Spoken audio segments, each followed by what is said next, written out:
something I'd like to share with you. And I pray that what I have to say will in some way encourage you. Even though storms have come my way, even though folks have caused me pain, things could be a whole lot worse than they are now. So instead of holding my head down, I choose joy. There's hope for tomorrow. I refuse to hang my head in sorrow. I've been restored by the blood of the Lamb. Yeah, I choose joy. Joy. Things may be heavy and peace seems out of reach, but the King of Glory gave His word. He promised to take care of me. I choose joy. There's hope for tomorrow. I refuse to hang my head in sorrow. I've been restored by the blood of the Lamb. Yeah, I choose joy. Yes, I do. I choose joy. There's hope for tomorrow. Tomorrow. I refuse to hang my head in sorrow. I've been restored by the blood of the Lamb. I choose I choose joy. joy. I choose joy. There's hope for tomorrow. There's hope for I tomorrow. refuse to hang my head in sorrow. I've been restored by the blood of the Lamb. Yeah. I choose joy.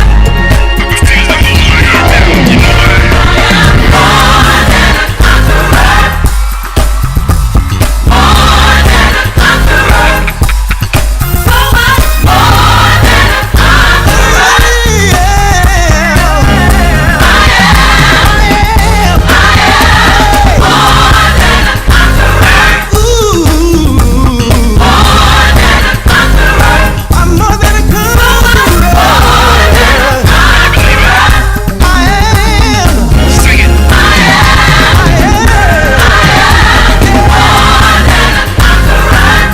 I've been redeemed by the blood. I'm a lender and not a borrower. Glory be to God who gave me the victory.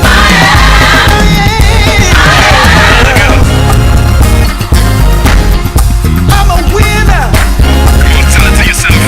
I'm an overcomer.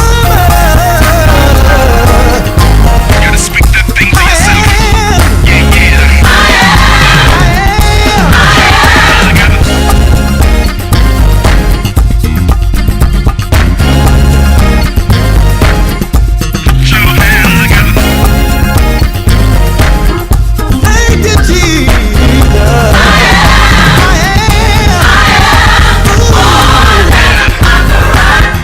I'm what God told me to be. I'm what God told me to be. I'm what God told me to be. Good evening, happy Friday. I don't know why I just did that because my voice is raspy. I'm so sorry. Good evening, good evening, good evening. It's another wonderful Friday. TGIF, all of that good stuff. I'm so happy to be back on the airwaves on tonight. And I have so much good stuff to talk about. So, I mean, like some good stuff. Like most of you guys are my friends on Facebook. Some may not be, but you may have seen some posts that were up. So I was talking about some stuff, some good old tea that happened in my life on last Sunday. Well, that was revealed, some stuff that was revealed to me. So we're going to chat about that on tonight, but I just want to see who's on. I see Yvonne is on, and I see that Dorinda is on. Hey guys, God bless you, God bless you, God bless you.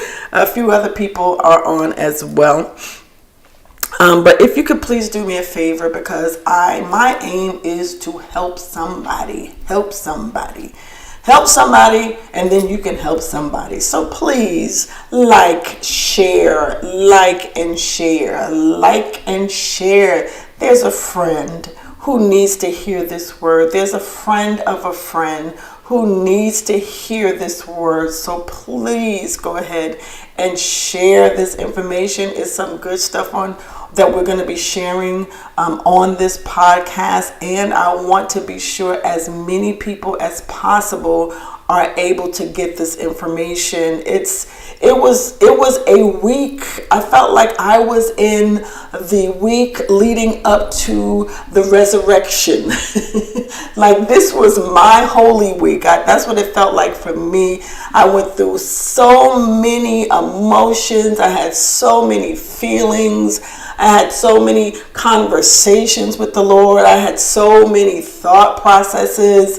But at the end of it, there is always a plot twist when it comes to our relationship with God. So I want to share this information with as many people as possible. So as you come on, please click share, and let me know that you have shared. Hey, Latasha Williams, I'm so happy that you're on here.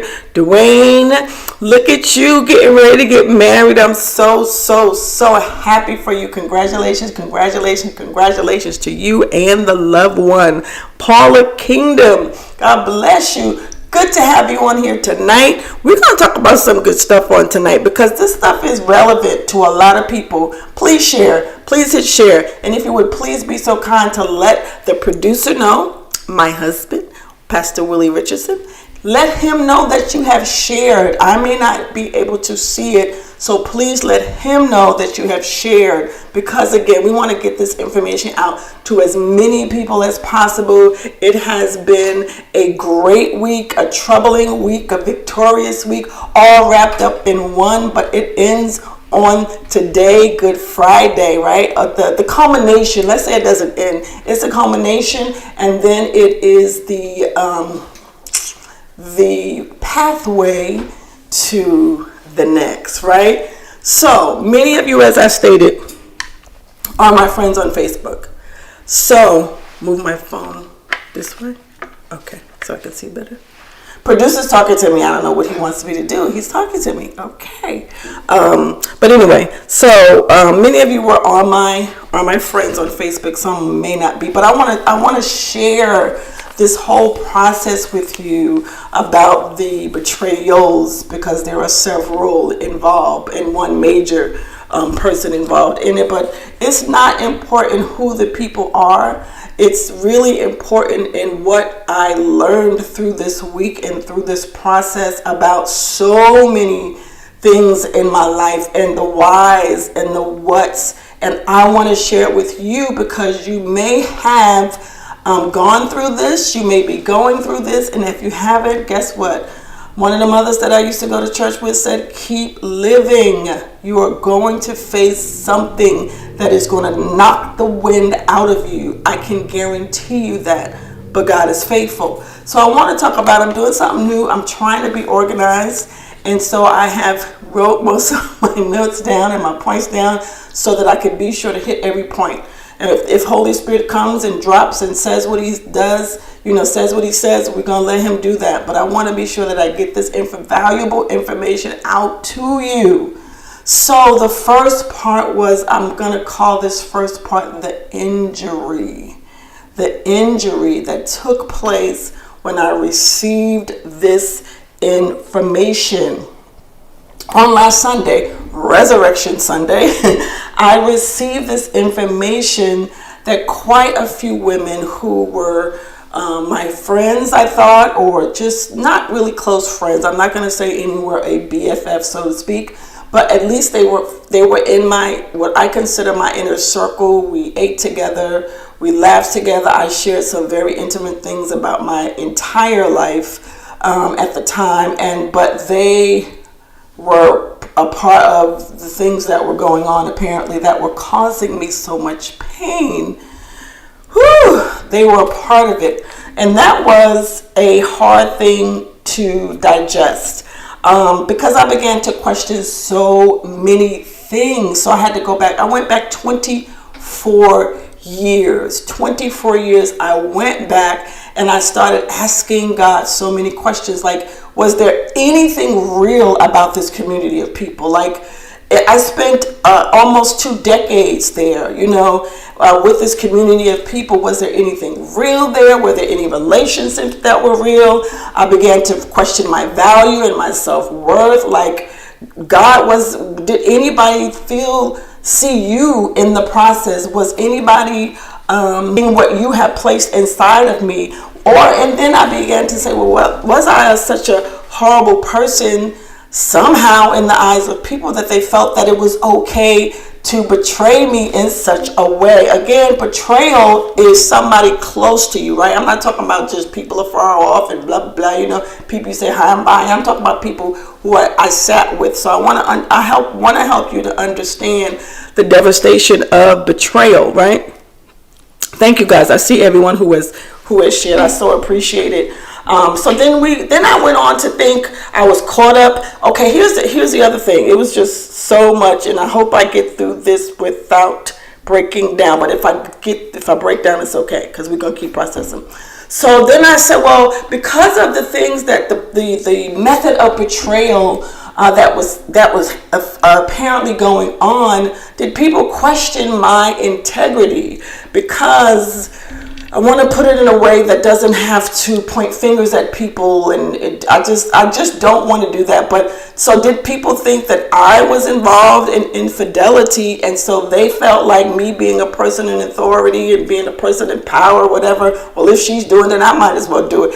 Did people really believe the lies that were being told about me? That thing kind of blew my mind. Like, well, God was, here's the thing, as righteous I felt that I was being, as holy as I thought I was being, as sanctified as I thought I was being, so was it not being received in that way, right? Again, the whole gamut of questionings I went through over at least 2 days, I would say, 2 to 3 days that I went through this process in tears, sometimes just sitting and staring in space, and my husband sometimes would have to snap his fingers and, okay, babe, come back. But I had to go through this process, right? Then I began to try to question the interactions, the conversations, and the innuendos, because sometimes when as I reflected, I'm like, oh, so maybe that's why that person was acting that way. And, so they were sometiming with me, but I really didn't read it into it. So, but maybe that's why they were acting that way. And I remember also nights in pain and agony and disappointment and rejection. I'm crying out to God, like, why won't you answer me? Why won't you tell me what's going on? Why do I have to feel all this pain? He never said anything. He never said a word, right? So that is what I consider the injury, right? So, and didn't anybody not care enough who may have known that these people were stabbing me in the back, or they saw these daggers in my back? They saw the blood running down my back, but of course you can't see what's happening behind you. So I'm just walking around in La La Land and like everything's okay. Nobody saw that, right? Difficult injury. It was just, I just can't even explain to you how it feels, because it's like never in a million years would I think these people would have done that to me. And now and I'm just going to say this one, and then a recent one is in the last month. It's like, huh? Like, what? Just unbelievable. While I'm now definitely minding my business, just not bothering nobody, just trying to walk in my salvation, trying to walk in my healing, trying to walk in my deliverance, trying to get out of depression, all of this stuff. But still, the dagger was put in my back as of late. So I want you to I hope you're getting the grasp of this, because sometimes we think that we're all alone. Let me just give this little point of reference or a caveat. You're not alone, and I wasn't alone, because God was with me all the time, walking me through it in a whole nother direction. I don't want to digress there, but I want you to know that whatever your situation is, whatever your injury is, whatever your betrayal is, whatever your hurt is, your disappointment, whatever it is, even if he is silent. He was silent with me for decades concerning all of this pain that I was carrying. He would not open his mouth about that because what he was doing with me had nothing to do with that stuff. It was working in a whole nother direction. If I could say that to you, to encourage you, to give you some type of hope, whatever the rejection is, whatever the pain is, that's not what God is focused on. He's not focused on the people, the person. He is grooming you for a whole nother purpose. The gift that he has placed inside of you that we allow to die and fizzle and just become dormant while we are so focused on trying to figure out this pain that people are causing us. And God's like, I'm not there. I am not there. That is temporal. That is temporal. I am focused on eternal. I am focused on eternal purposes. And guess what? The gift, whatever that gift I have put in your hands, that's what I'm trying to help you to manifest, to produce, to bring forth fruit. Okay, I had to digress from my story. Thank you, God. What's happening out there? What are y'all saying? Anybody saying anything? Anybody saying anything? All right, what